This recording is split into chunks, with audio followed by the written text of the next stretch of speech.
Good afternoon, everyone. This is Michelle Cooper, and I'm going to show you how to make an Altoids mini travel palette like this one. This is the one I used to make this particular sketch on Guaymas Island when I was traveling last summer. And so I'm going to show you how to make it, how to make the Altoids kit. Anyway, so first thing you do, of course, hello everyone. Hi Dave. Good evening from Virginia. Yes, you guys a little bit later there. 4:30 our time here in Pacific Northwest. All right, so to make a palette, a watercolor palette like this, first you're going to need an Altoids box. And this is the little mini. So you see the difference in the size between the big one and the little one. So I found that they have wintergreens flavor. You have these? Yes. So first thing to do is dump out the Altoids.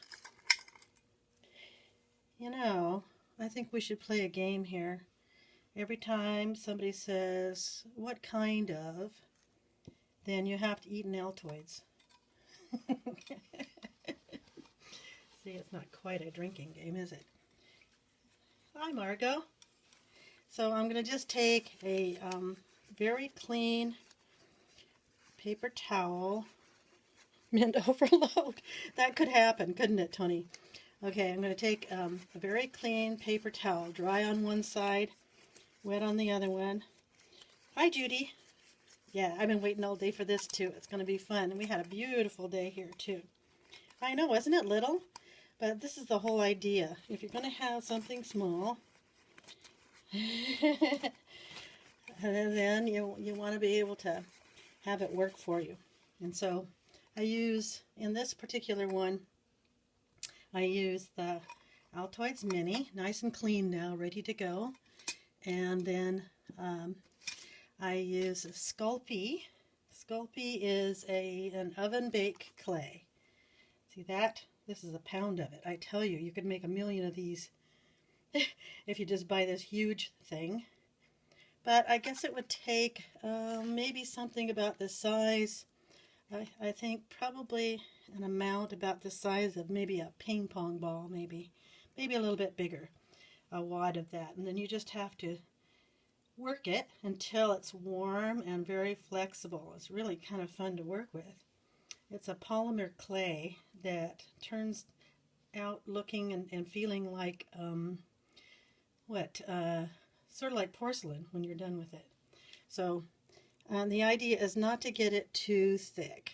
So I'm going to be able to make a piece that's going to fit just slightly bigger, almost like pie dough here, slightly bigger than the size of the actual mini. Maybe I need a little bit more. Yeah, I'm going to have to squeeze some on here. So this is time, what would you say? Time. I could spend some time doing this, today. So if you have to hop out. Yeah, a ping pong ball sounds big, but I think that's about what the size of this, maybe not quite so big, but anyway, better to have too much than not enough. So they sell this stuff in white and then like the big 1 pound thing, and then they also sell it in colors as well. So I'm just trying to make it big enough to fit across and not too thin, because I don't want it to overbake on the bottom here. Oh, also, for those of you who are afflicted with OCD, look away. This is not going to be perfect and exact. Say, there. Now, oh, thanks. Okay, so now I'm going to put, I'm just going to press it hard so that I can make sure that it's the right size to fit in the bottom. Okay, just like pie dough. There you go. Peel it off, kind of press it. Get the rest of it here. You did not hurt your eyes. Uh-oh, you're in trouble. Okay, here we go. Get this peeled off like this, all the way around. I'm just pressing it on the edge so that it'll fit. and then push it down in, and that's going to be the bottom surface of my palette, my little travel palette. This is going to bake when I'm all done with this. That's going to bake for 15 to 17 minutes in an oven, 275 degree oven. So if you have the bottom too thin, it might overbake, and the worst thing that can happen with that is it'll turn kind of a raw sienna color. But I'd rather not have that happen if I can help it. So I try to make it go all the way to the edge and then trim off anything that's happening here. Easy bake oven, I don't know, but it did say on the directions that you could use a toaster oven. It has to be able to get to 275 degrees. That's the main thing about it. Okay, so that's the Altoids kit. I mean the Altoids tin, the little mini one. And then, okay, a small oven only for clay. Oh no, a clay person here. Wait till you see my horrible technique. See, I'm just doing this so that I can be able, yeah, toaster oven is supposed to work, Kathleen, I think. Anyway, now what I'm going to do is make a little bit of a rope that goes all the way around. So let me roll this and see if it'll fit all the way around in here. Never used an easy bake oven. Okay, so then we're going to go around like this. I'm going to stick this in the container and make it fit all the way around the outside. Ooh, this is a little thick right here. Try to get things relatively uniformly thick, but again, like I said, if you're a clay professional, look away. This is not going to be fabulously uniform here. Now, I've got to get some more so I can put it around the edge here. So I'm going to make it, roll it again, make a kind of like a snake. And then let's see what happens here. Let's see if I get this on here like this. And it's going to fit right into about that far. And then roll it just a little bit thinner. Take this part off. Okay, now let's see. How's this?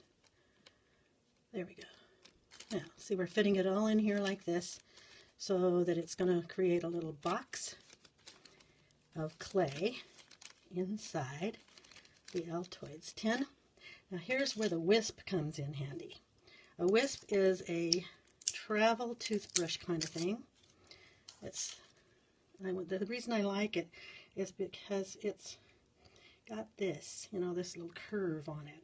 Oh, thanks, Kathleen. So then I want to be able to push everything on the inside here to seal up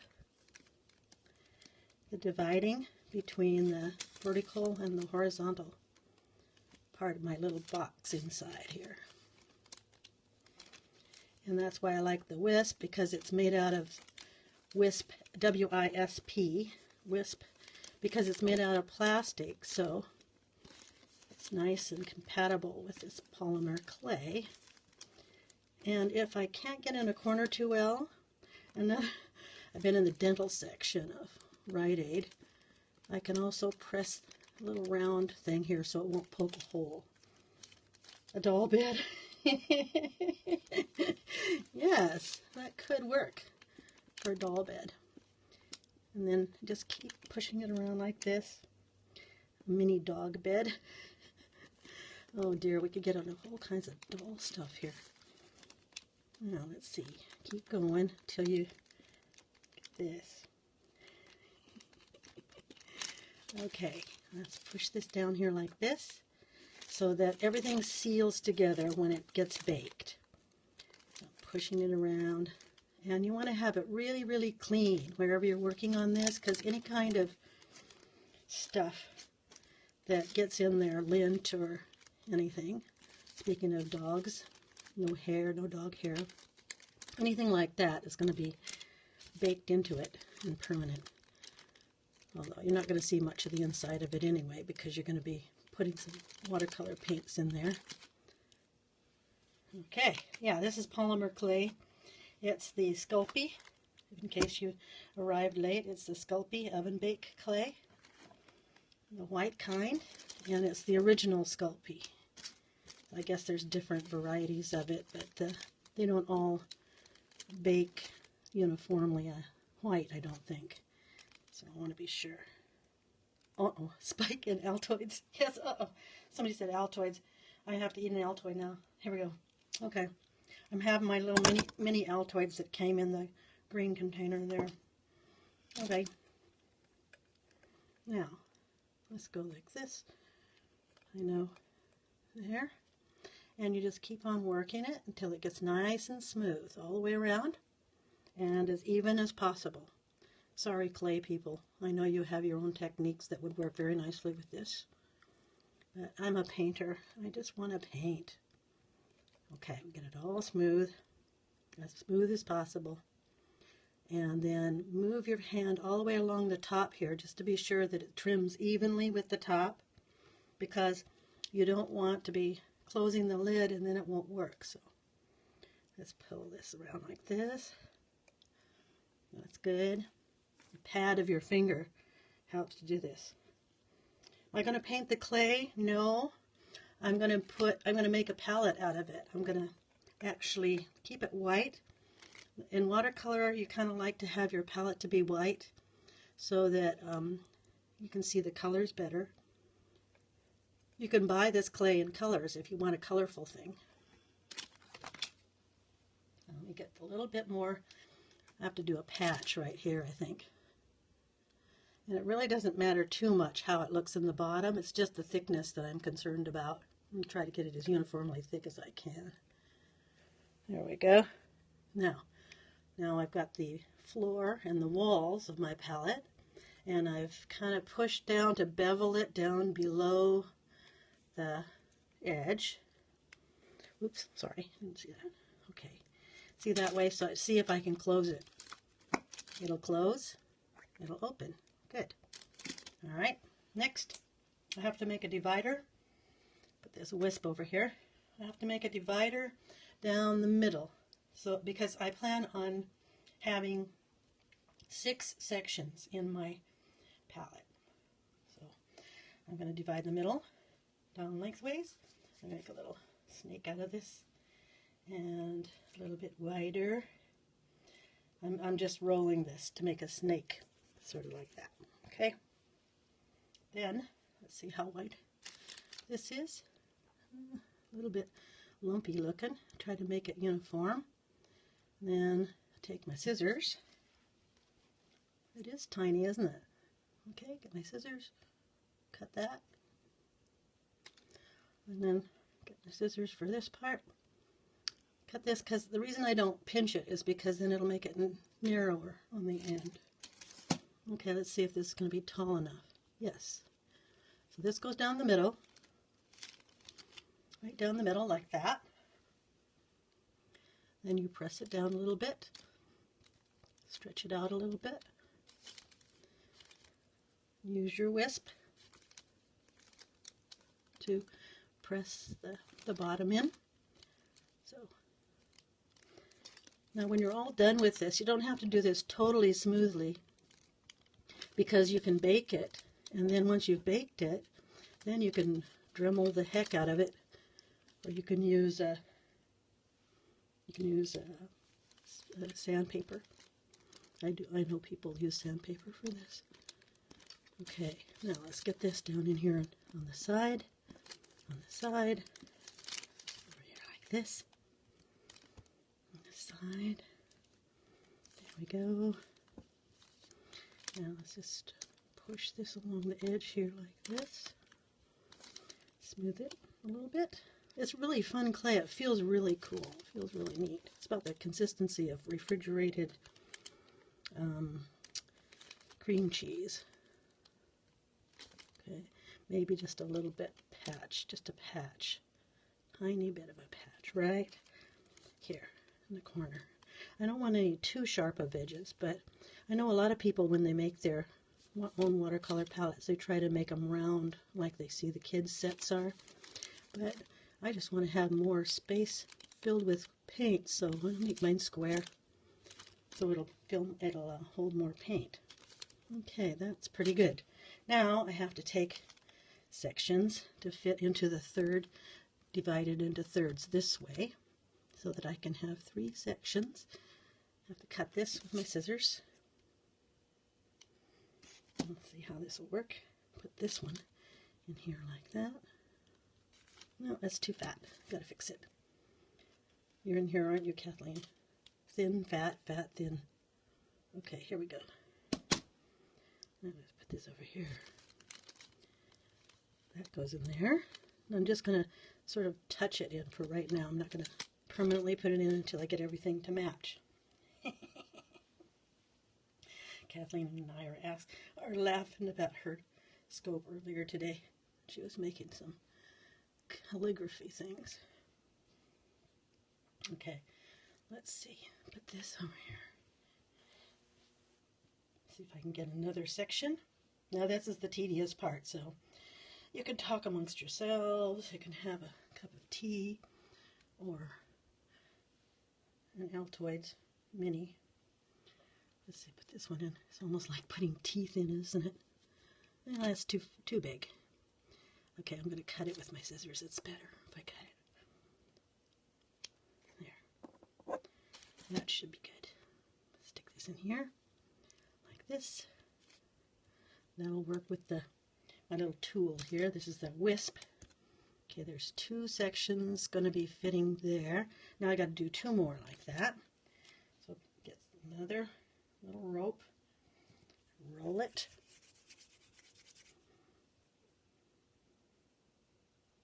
and then cut it, and then make it fit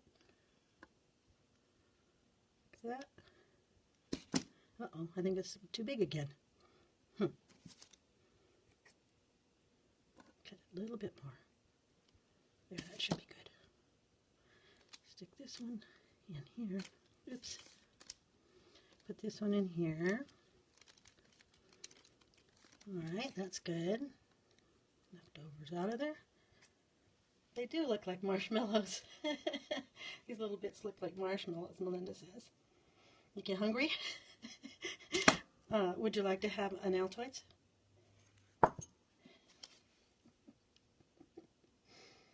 Okay. Now, let's see. I have lots of them. Hi, Kathy.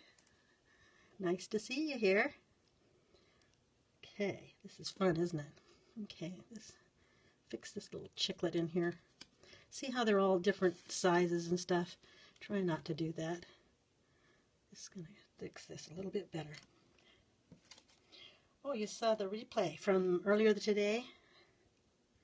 Okay, yeah, I did a little art tip on how to use up the last little bit of your paint in your watercolor tubes. Okay, let's see if this is better. Yeah, see what I mean about having 6 little sections then? I'm just trying to move them over so that they're pretty much evenly spaced, more or less.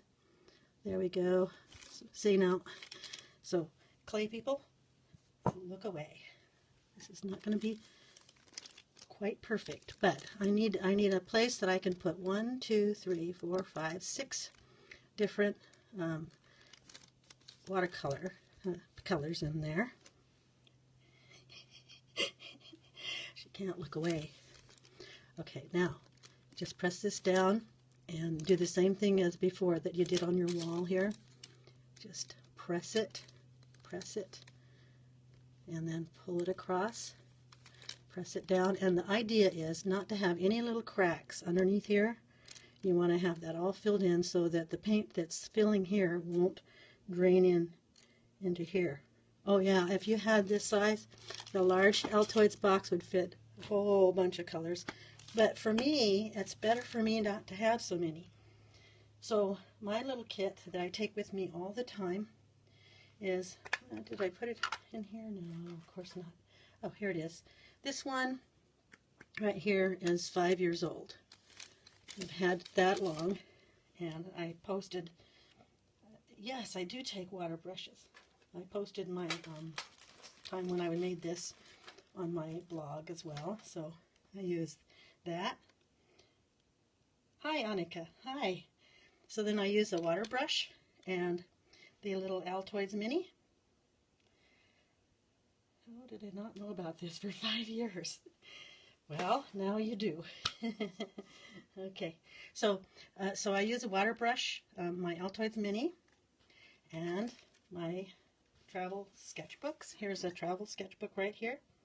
Hi, Margaret. Yeah, I think you should make one. Then you'd have a really good way to travel. And this is the way I hold it. When I have my sketchbook, I hold my Mini like this, and then I use my water brush to paint with. I put the place where I want the water right here, so that if I want to make a bit of a a puddle, it will drain here, and it's easy for me to use it on the painting then. See? Okay, back to, oops, oh, bumped it. Okay, back to the project again here. Yes. So, and then again, you keep on working this, keep on fixing it until it fits in there with no cracks, no divisions, and smooth it all out. And I'm going to let you imagine how the rest of that would go, because this little, and then, oh, before you bake it, close it and open it again to make sure that it doesn't sit up too high and touch the lid, because then you wouldn't be able to close it once you've baked it, see? Okay, so I already baked one earlier today, and this is what it looks like when it's all baked and smoothed out a bit. And it's definitely, it feels like porcelain. 275 degrees, and my oven, I had to bake it for about 17 minutes, but the directions say 15 minutes. Will I paint something with it? Yes, I will paint something with it. So then all you do is take this, well, the way that I did mine, I filled mine with a warm and a cool blue, a warm and a cool red, and a warm and a cool yellow. So I have a project that I told my night class, and I have to keep my promise, because let's see how to blend colors on such a small space. Oh, yeah. Oh, I almost forgot to show you the top. Okay, to blend colors now, you need a white surface. You can do it on this metal, but that doesn't help you to see the colors very well. So this lid is from cream cheese that has no lid on it now in the refrigerator. And I just cut it out with scissors. There's a small lid. Here's another lid like this. This could fit the larger. This could fit the larger Altoids kit, but a smaller container that has a smaller lid, then you just cut it all out with scissors and make a little bit of a notch on one corner so that you'll be able to take it back out again when you need to. Okay, then you just put this on here, and what I have is I have a peel and stick magnetic, adhesive and magnetic strip right here to hold it in, and then I can remove it anytime I want to for, for cleaning. And that's exactly what we have on this one too. See, on the 5-year-old one. So let's get this clay out of the way here. Yes, get out, she says. Making a big one. Oh boy, here we have big ones coming up. See, with the bigger ones, what you can do, and you don't even have to make one with the Sculpey, you can actually put watercolor pans in. So this one has the cottage cheese container lid with the peel and stick magnetic sheet at the top, holding it on the top. And then you can buy these little half pans of empty ones to put your watercolor in. And then you take the peel and stick magnetic strips and you cut them to size to fit the bottom of your little pans, and then you can take them out and interchange them, do all that kind of stuff. So, but if you'd rather not, then you can just buy some Sculpey and make your own. Yeah, the clay is cuter. Somebody's doing a happy dance there in Florida. Oh, cool. All right, now I'm going to just show you how you can do. Somebody asked me, can you show how to blend and mix colors? Yeah, magnet with a bigger box. That works out good. All right, so here's a piece of watercolor paper. Let's get this up here out of the way. Now let's put these. I'll put them over here for right now. This is my original one that I use almost every day. Thank you very much. Okay, and this is a Pentel Aquash, it's called. Pentel Aquash. So it's a water brush that has a round tip, and then it's got the water in the barrel of the brush, so that makes it very easy to carry around with you, and very compact. So these colors right here are mixed from some of the colors that are already in the box. So once you learn how to work with a dual primary palette, then you can make your own colors. So I can make an orange from the red and the yellow that are on the warm side here. And there's an orange. I can pretty much make any color, really. I can make a purple, so I use the cool red and the ultramarine blue here. And the only thing I would say about filling with paints is M. Graham and Daniel Smith paints are both wonderful paints, but they are so gooey and viscous that you know, they kind of smear a lot. And I like paints that are a little bit, that will solidify just a little bit more. And to put the paints in the little palette here, when you put the paint in, use a toothpick to stir it around. I'm trying to get my toothpick out of here. I got a toothpick holder. Here we go. So you stir the paint around with a toothpick so that it gets down into all the corners, and only fill about half full to start with. Wait overnight if you can, and then fill again up to about 2/3 full. Wait overnight again until it settles. You can actually make it settle like you would with batter by tapping it, and then see how it goes. Before you go traveling, you want to have it so that it's a bit before you travel. I saw that question. Okay. You want them to be a little bit dried out a little bit. Okay. Yes, these are the colors that I'm using in here. So you see them just the way that they're laid out. So this is, where's my pen? This is ultramarine blue up here. This is manganese blue. This is alizarin crimson or crimson lake, whichever one you have left over. This is vermilion. This is Windsor lemon. It's got a little bit of green in it from mixing another color with it. And then this is permanent yellow deep from Holbein. So this is the only Holbein one. The rest of these are Winsor Newton colors, I believe. It's been 5 years. So, and then, I mean, it's lasted quite a long time. I've only had to refill ultramarine blue and the vermilion one time, I think, the whole time. So making yourself a little chart like this is good too. Paint it on watercolor paper and then tape over it so that it's waterproof, and then you can put it in a little box like this maybe, and then it all fits in here and it works. Let me hear, where's my little, here we are. Put your Altoids in there. See, then it slides all in, and there you go. You got yourself a travel kit. Travel set. So I'll mix a few more colors here for those who want to hang out just a little while.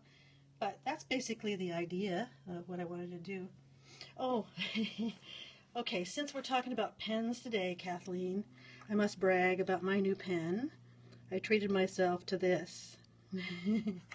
Water brush getting bad if you leave it packed with the lid on? No, I think the water brush works fine all the time. I've never had any trouble with it. I bring, you know how you are. It's the belt and suspenders kind of thing. You bring an extra one just in case, but I've never really had to use it though. I'm in the second one, so this works fine.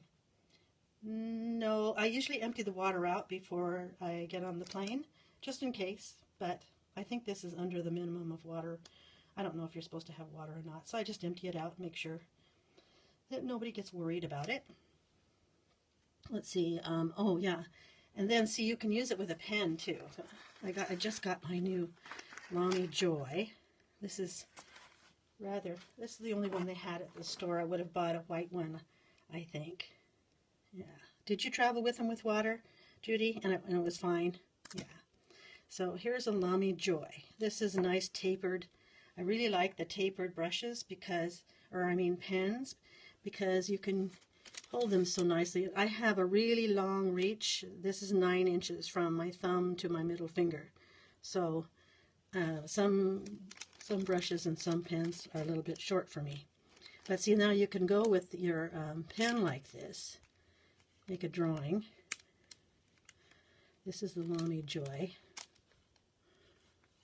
So we'll make a little teapot here. Okay, and then you can make the little lines like this. Okay, so now this is water-soluble ink that comes with this Lamy Joy pen. And so if I take my water brush and I have an extra, piece of paper or a napkin on the side here, I can rinse out my brush. And then because this is water-soluble ink, then I can use my little water brush like this. But if I wanted to change the color, I could just add my watercolor. So far, my ink has not come out of my my pen when I fly, so far. So just wait till next time, that probably will. So then I can change the color just by adding one color from there and having a colorful ink. Or I could use my water brush and add a little bit of India ink on the tip of it. And then I can make something black right on top of it.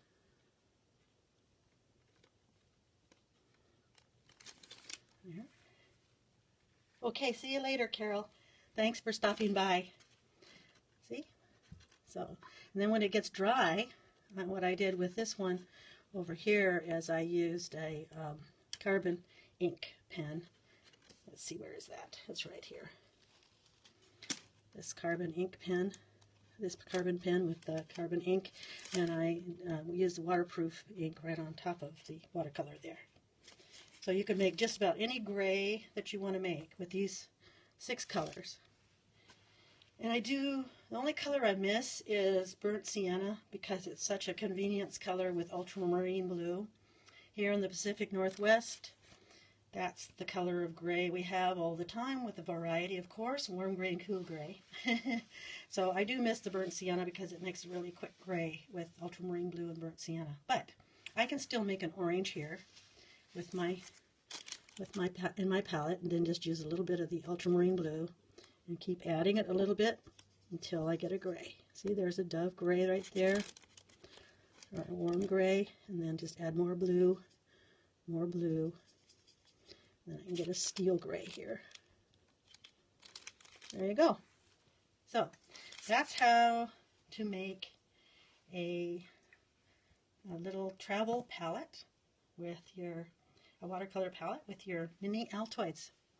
Oh, I said Altoids. So anybody else want an Altoid? There. All right. Abundant in gray. You're on the east side of the mountains in Wenatchee, but I used to live there too when I was a kid, and there are some pretty rainy days there as well. And lately it seems like there's more rain than there used to be. So you might need that combination. Although for the mountains over in Leavenworth, that would be helpful. Yeah. Okay, so it's Sculpey oven bake clay. Yes. And a little Altoids mini and a little travel toothbrush thing called a Wisp, W-I-S-P. And more information is on my blog at michelecoopart.blogspot.com. So, thanks guys for stopping by. And I hope that if you missed it, then you just come back and watch the replay. Hope it didn't take too long. It takes a little bit longer when you're making something by hand, but at least I did have one already baked and ready to go. So that'll be fun. Fun to fill that full of color again. Thank you guys so very much. And while you're saying goodbye, if you have any questions, just let me know and I'll try to answer them.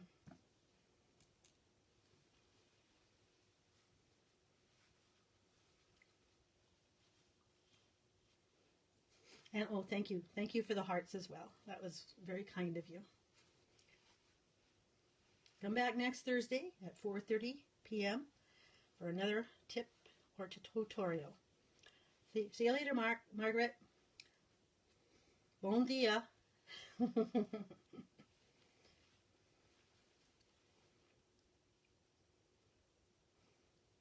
Bye. Bye, Joy. Thanks for being here. I enjoyed it a lot myself, you guys. Thank you. So I guess no questions. So I'll see you in the replay, or see you on my blog, or see you next Thursday live at 4:30 Pacific time. Thanks so much. Bye-bye.